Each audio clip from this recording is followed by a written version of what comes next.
Hi guys, in today's video I'm going to show you how you can schedule post on LinkedIn. So the first step you need to do is to open LinkedIn.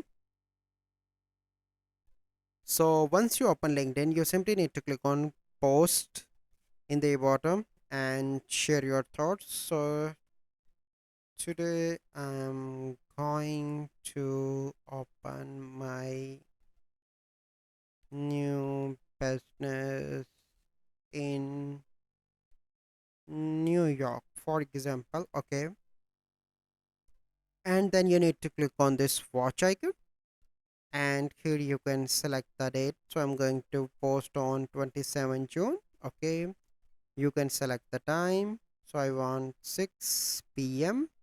Click on OK, click on next, and then you need to click on schedule on the top right. So once you click on that, your post will be scheduled for the LinkedIn.